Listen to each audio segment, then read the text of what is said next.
Yo, what's up, YouTube? So today we got from it's the scariest show I've seen by Morshini.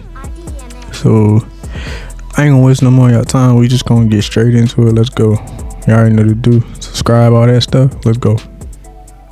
Alright, what is good? It's your boy Shimmy back with another video. Yes, the streets have been asking, where is from? So today we got from season 1. No long talks, lot of fucking, yes you. Now let's get into it. Boom, we start in this town and this guy is going around ringing this bell, telling all the mandem it's time to go home. And everyone's fixing this weird ass rocks to their doors. Is this voodoo? What's going on? At the bar, this guy had some Ray and nephew, so he's on the floor. He's not gonna make it back home. So the bartender locks up the crib and puts the rock up. Now it's nighttime. We cut to his house with his wife and daughter, and she's chilling in her room, and someone says, "I'm cold out here, let me in." Huh? It says it's me, grandma. How the hell did grandma get up there? The mom comes in and she says, "Don't let her in." But the little girl lets her in anyway, and it attacks? Yeah, what are these? Are these shapeshifters or something? Now we cut to this family and they're on a little road trip in the RV. Meanwhile, back in town, the next day, they show the drunk man his family.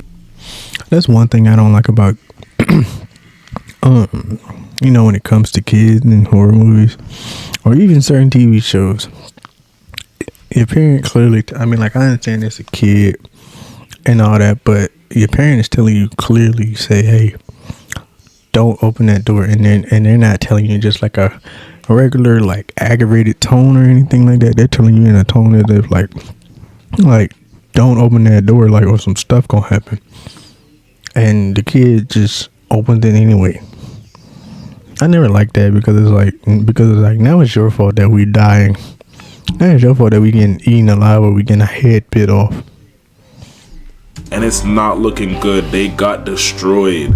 Back to the family, they're still driving and they get to this tree in the road, and then crows start appearing near them. Yeah, see, that's never a good sign. So they get back in the RV and they drive, but they don't see no exits, and they get to the town while they're doing a funeral for those two people. Jim the pops, he gets out the whip and he says, do y'all know how we can get out of this weird ass town? Boyd tells him, yeah, just keep driving up the road and you should be blessed. So after that, they just keep driving. Whoa. What's that? I just built a budgeting app in Base 44. I had already. Nina just built an app. But then they get back in town. The hell? They ask Shorty this time. They're like, do you know how to get out of here? But she looks at them and just keeps walking. So this time they spin the whip around and try to go the other way. But there's a car in front of them this time. They're gonna ask them for help, but the other driver's driving crazy. So Jim has to dodge them and they end up crashing into the ground. Everybody's cooked. But we look at Ethan and the man has a stick coming out of his leg. Nah, bro. The guy in the other car gets out and he goes to Boyd and says, we need some help. The man crashed back there. With that, Boyd rounds up some people. They get to the RV and they start getting people out one by one. Christy, the doctor, shows up and she says, yeah, we might be cooked. I'm gonna need at least an hour to get that table out of that kid's leg. But they only got 40 minutes of daylight left. Boyd says, aight, fuck it. He brings out his voodoo rock and says, let's fix the you up in the car. Back to the hospital, the other driver wakes up. He starts going crazy. Shorty's like, don't worry. And then she kisses him. What's going on? And then she stabs the man in the neck. See, you have to watch out for these gal, man. Now in the RV, only Jim stays with Christy and Boyd. But it's nighttime and they start showing up to the RV. Are those even people? One of them says, is everyone okay in there? Jim's like, oh, they came back. Let them in. Hey, wait, what are we waiting for? Boyd tells him we can't do that. He's not listening, so Boyd grabs him and says, listen, boy, those are not people. Now chill out. We cut to Megan and everyone else, and they're running to Colony House. But homie at the door does not want to let them in. They look to their side and they just see someone wave at them. He says, Julie, do you recognize me? Kenny busts out the switch and shoots, but it does nothing to him. But luckily last minute Donna lets them in. Now in the RV, everyone's starting to crash out because they can hear them moving on the roof. They lock in and they finally get the table out of the kid's leg. Now we move to Donna and she tells Tabitha, yeah, everyone here has been right where you have been. We all got stuck. And those things you saw, yeah, they want us all dead, but this is just fun for them. Now we cut to this doctor and Kenny's pops, and she puts him to bed. She goes in the other room and just sees the guy dead on the... Nah, that's crazy right there. So this is like one of them towns where like whatever you're doing, you gotta do it before nighttime, because if you don't do it before nighttime, that's when some crazy stuff is gonna happen.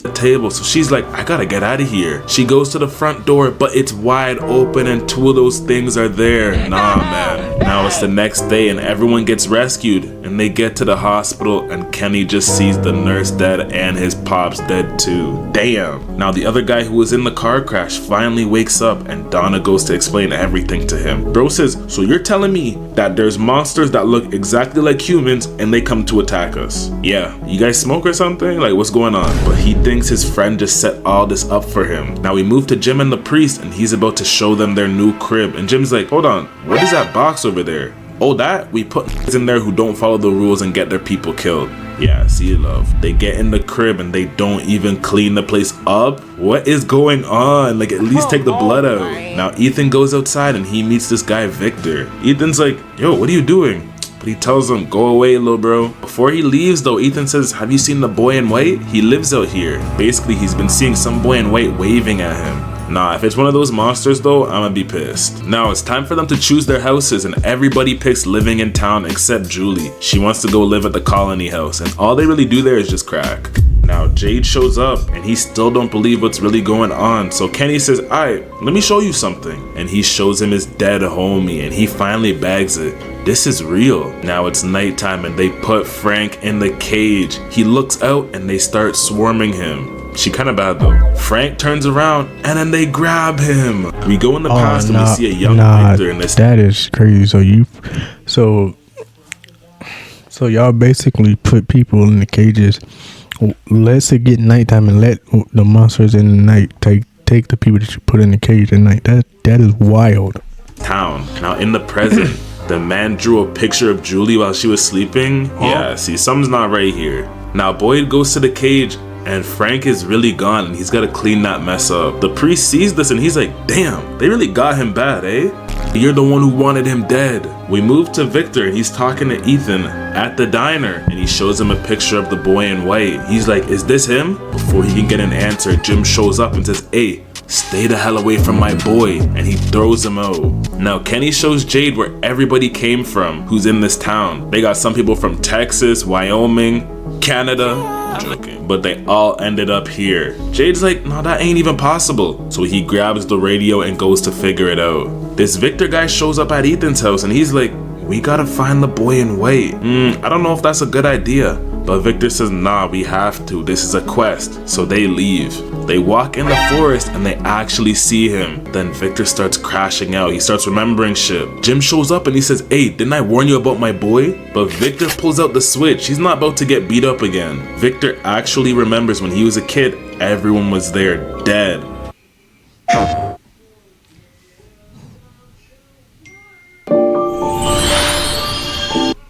But it was just him and the boy in white. As a parent though, seeing some old man keep taking your kid must be crazy. We cut to the diner and the whole family is eating, but Sarah's arm starts to get a scar and it says, kill the boy? What is going on? Outside, Victor's digging up That's holes. crazy. Everyone's like, gang, what are you doing out there? But he says, I'm just... Now some normal people in this situation would just simply just off themselves.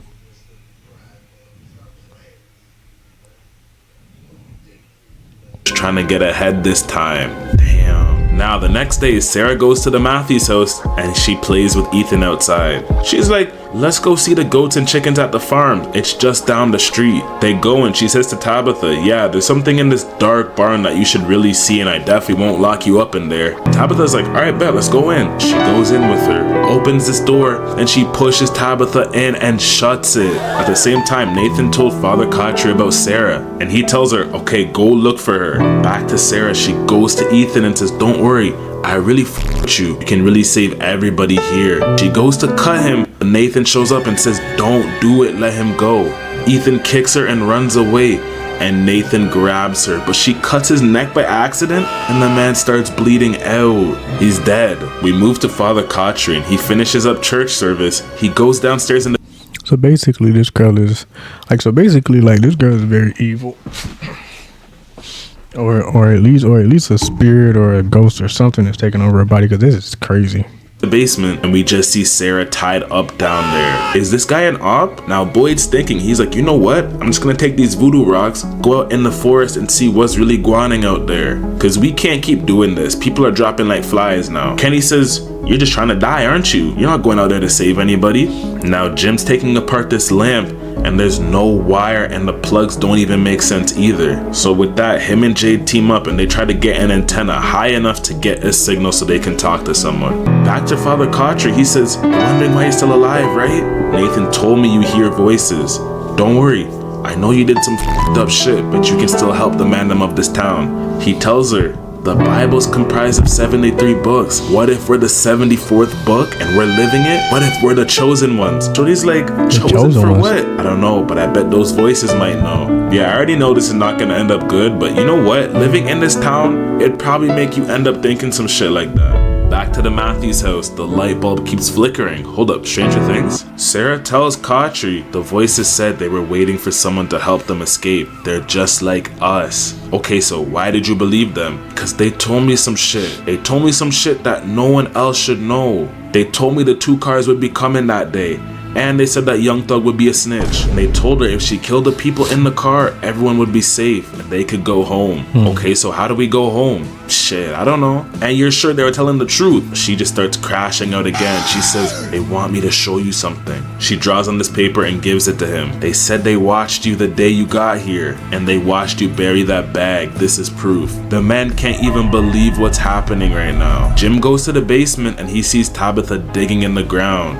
She's like, there's no power lines, the cords just go down. So she's trying to figure out where they lead to. Maybe that can be a clue. Now it's the next day and the colony house is having a little party for Fatima. They do a speech about how happy they are and they all go turn up. And this one girl says happy anniversary and kisses her. Doesn't she have a man? Julie sees this and she goes and asks her if she can kiss her too.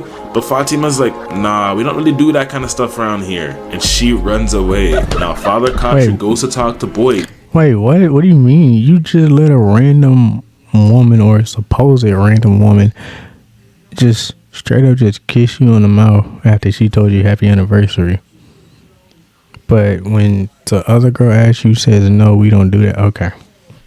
He says, I buried this bag the day I arrived here. Oh, and I have Sarah tied up in the basement of the church. He pulls out the blick. He says, tell me you're lying. You made Frank die, but she's good? He says, listen. That gal might be the key to getting us home. Back at Colony House, this guy goes to the window and he sees his shot Jasmine out there on the roof. She says, I'm saying goodbye. He's like, no, don't leave. Just talk to me. Like, dog, how and why would your shots even be up there? She says, I can't keep coming here knowing you're scared of me. So the man takes the nails off the door and she... Yeah, that's definitely crazy. Why would she... Like, I get it. In a way, you like, dang, this is my girl or whatever. But bro, one, how did she get on the roof? And second of all, why would she be on the roof at the very window that you just happen to be near? Yeah, you getting your face ate off or something. Comes in, they kiss, but then she bites his tongue off and attacks him. Back to country, yeah, he tells Boyd, this ain't no coincidence. Why don't me, you, and Sarah go out in the forest to really see what's going on out there? And we go back to the monster upstairs and she opens up the door for all her mandem. This girl walks in the room and she's like, what are you doing? And the door closes behind her and they all just attack her. Nah, man, they really got sushi shit. Outside, they just see blood dripping downstairs. They look up and it's the smiling guy, so everyone starts running. Victor and Julie jump down this rope. Victor says, if you want to see your family, we have to go to the trees. We cut to Ellis and he's walking slowly, but they find him. So Are you a parent who still has an adult son who's living at home? For example, you come home after a long day of work and you find your son is sitting there on the couch. Bye. The man jumps out the roof. They're just slowly walking him down. Last minute, Fatima brings him in the house and they close the doors and put the voodoo charm up. And luckily, it saves them. Back to Victor and Julie. He pushes her in the tree and she gets teleported to some underground place. Now we move to Boyd and Father Kotri and they help everyone go inside who escaped. But someone says, Father, and it's a monster and it cuts the man's neck. And he just dies right there, R.I.P. Nah, that's crazy. The day Boyd and his family arrive, Dr. Umar would not be happy with this. They get to the town and Father Kotri tells them, We gotta hide, we don't have time. So they all go in the underground bunker, just listening to people die over and over. They come out and they actually got squad wiped. We move to the present and Boyd decides to take Sarah to go in the forest so he can get some real answers. Hey, the second you try something funny, I'm putting a bullet between your head. He puts her in this shack and says, I'ma be back, I gotta take care of some shit in town. At the same time, Jim and Jade come up with a plan to put the radio tower on top of Colony House because they might be able to get a signal from there. We go back in the past again and we see Boyd just out at night in the forest with his gun and the monsters are after him. But then he slips and falls in this cave and it's full of those voodoo rocks. They look at him, they just walk away. But then this is where shit goes left. His wife starts taking people out one by one. She's like, this is all a dream. Everyone just needs to wake up. She's about to shoot Donna, but Boyd pulls up. He's like, what are you doing? He says, don't worry, I'm saving the mandem. So he has to shoot her. Back to the present, Boyd leaves and they start construction on Colony House. Now in the forest, Sarah tells him the voices told her if she didn't kill that boy that her brother would die and everyone else would too. And her bro really did die. No way these voices are good people though, I don't care. Then they start hearing this sound and they keep going towards it and it's these bottles on a tree. So Boyd goes to take one down and Sarah starts crashing out again. Like, alright, it's not every episode. In the forest, she wakes up and they're in a tent and they got the talisman put up. She's like, where are we? He says, don't worry, we're safe. And he took one of those bottles down and it says 1864 on it. What does that mean? Sarah says, I think we should go back. The voice I heard said she was wrong and there's things worse out here than monsters. And it said, what? Mr. Fish and Loaves, I was wrong. And that's what Boyd's wife used to call him. Then they just start hearing noises outside their tent and the tent starts moving all around. Boyd says, where's the talisman? He puts it back up. She's like, we should not have come here. It's finally daytime and their tent is actually destroyed. So they dead could have got them right there if they wanted to, but they just moved them somewhere. They get out the tent and there's spider webs everywhere. They keep walking, but Boyd hears something. He runs to the place and he just sees his wife in webs and she grabs him. Yeah, this is crazy. Now back in town, everyone's working together to get the tower on Colony House. And it's almost done. With Boyd and Sarah, it's starting to get dark out, and he starts to lose it because there really is no way out. They've just been walking. We go back to town. They get the radio on top, and yeah, I will say this is definitely crazy, and I definitely would have. I mean, like, I get what they're trying to do.